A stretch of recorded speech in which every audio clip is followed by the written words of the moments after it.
pahlawan di era sekarang itu nggak lagi ngangkat bambu runcing. Sebenarnya zaman dulu perang juga nggak pakai bambu runcing sih. Tapi udah bukan dengan gaya yang kita bayangkan. Dan Munir adalah pahlawan tersebut. Kelihatannya Munir adalah tokoh terdekat terhadap sosok kepahlawanan. Karena Munir bisa aja hidupnya nyantai, hidupnya lebih enak, bisa aja. Tapi Munir memilih untuk mengurangi kenyamanannya karena beliau melihat ada orang-orang lain yang mesti dibela. Orang-orang lain yang ingin beliau bantu supaya hidupnya lebih nyaman. Tapi bukan itu alasan kenapa kita di sini, menurut saya. Itu juga salah satu alasan, tapi ada satu lagi alasan yang lebih penting. Kita semua di sini 11 tahun beliau diambil nyawanya adalah karena satu pemikiran. Selama orang yang jadi dalang pembunuh tersebut tidak ditangkap.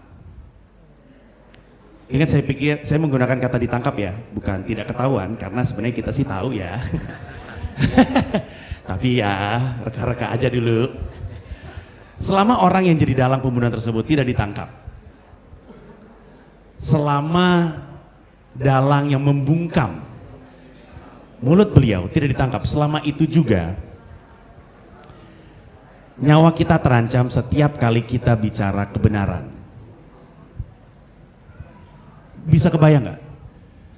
Selama kita nggak tahu nih siapa orang yang benar-benar dibalik semuanya dan menangkap orang itu, sampai hari ini juga, setiap kali kita ngomong benar, nyawa kita bisa diambil. Munir adalah orang tahu kebenaran, dekat dengan kebenaran dan bicara kebenaran, nyawanya diambil.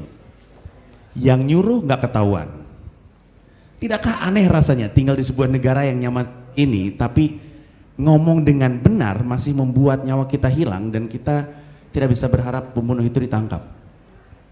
Itu adalah alasan terbesar kenapa kita di sini. Di saat begitu banyak orang di Indonesia mudah teralihkan perhatiannya, kan kita gitu kan? Kita lagi fokus di A, ntar ada dua serigala punya goyang baru, lupa. Kita lagi teriak gitu, ntar ada yang selfie sama Donald Trump, lupa. Di saat banyak sekali orang mudah teralih perhatiannya, ada orang-orang seperti Anda yang memilih untuk menolak, lupa, yang memilih untuk selalu ingat apa yang almarhum perjuangkan. Dan di antara orang-orang tersebut, di antara generasi tersebut, ada generasi baru yang muncul, anak-anak muda, dan anak-anak muda ini punya pertanyaan. Mereka bertanya, kenapa sih gue harus peduli sama Munir? Orangnya udah gak ada gitu, kata si anak muda. Jawabannya gampang sekali. Karena kalau Munir masih hidup, dia akan peduli dengan lu. Kalau Munir masih hidup hari ini, terus lu ngoceh di Twitter, terus ada yang gak suka sama ocehan lu, terus lu dituntut, Munir akan ada untuk lu. Sebagaimana lu gak peduli sama Munir, lu gak kenal sama Munir, Munir peduli sama lu. Itulah kenapa kita mesti peduli juga sama beliau. Terus ada lagi anak muda yang bertanya, tapi tahu dari mana Munir orang benar? Tahu dari mana Munir orang baik? Munir kan itu, tahu gak sih, jual rahasia negara. Ini orang jahat tahu, nggak peduli dia sama Indonesia, kan gitu kan? Itu jawabannya lebih gampang lagi. Kalau memang Munir orang jahat, maka harusnya dia ditindak dengan cara yang baik. Tidakkah begitu? Bukankah kalau ada orang jahat, kita tindak dia dengan cara yang baik? Karena kita orang-orang baik. Tapi enggak. Munir dibunuh, Munir diracun, Munir diambil nyawanya dengan cara yang jahat. Dan hanya orang jahat yang melakukan cara-cara jahat. Dan itulah kenapa Munir adalah orang baik. Every movement needs a face, itu yang saya percayai. Setiap perjuangan, setiap every cause needs a face, needs someone to look. Dan kelihatannya untuk perjuangan HAM, kelihatannya wajahnya adalah Munir. Dan sebagaimanapun anak muda nggak peduli sama HAM, mereka tidak bisa menyataan bahwa sebenarnya HAM itu dekat dengan mereka. HAM itu yang membuat mereka bisa hidup nyaman. Mereka lupa kalau HAM itu juga hak kepemilikan terhadap barang, hak terhadap ekspresi, hak terhadap ruang privasi. Itu tuh Ada banyak wartawan di sini, maaf ya. Itu tuh media-media yang suka ngusut-ngusut hidup orang, artis-artis itu melanggar hak privasi. Tahu gak tuh yang kayak, kan ada Kade lagi berantem sama anaknya tuh, terus diusut sama orang-orang, itu melanggar hak privasi itu. Mereka bisa bilang enggak, saya tahu apa yang Munir perjuangkan, enggak, lu gak boleh ngurusin kehidupan gua.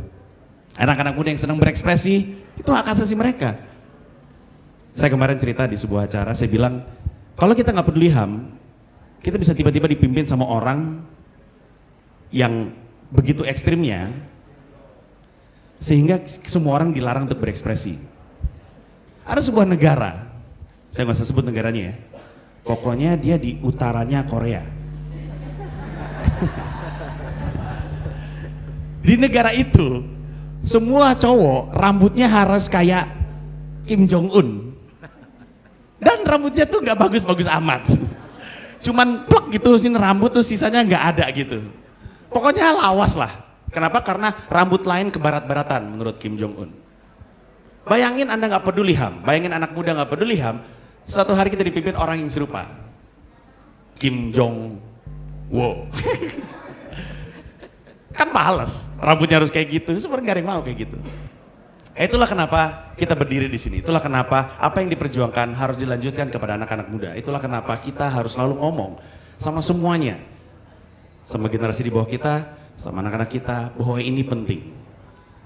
Saya bisa berkelit lah kalau ngomong, saya bisa ngeles.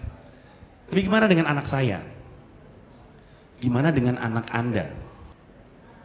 Gimana dengan anak-anak yang sampai hari ini belum kembali, yang dipertanyakan setiap hari Kamis di depan istana? Bagaimana dengan mereka?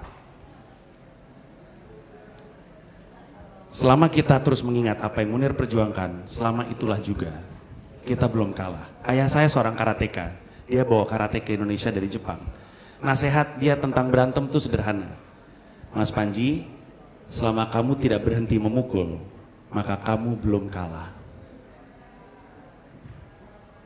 Selama kamu tidak berhenti memukul, maka kamu belum kalah. Saya nggak tahu kita menang atau enggak terhadap perjuangan ini, tapi kita nggak boleh berhenti memukul. Karena dengan itulah peluang untuk menang. Peluang untuk menang kita ada. Terima kasih banyak semuanya. Thank you.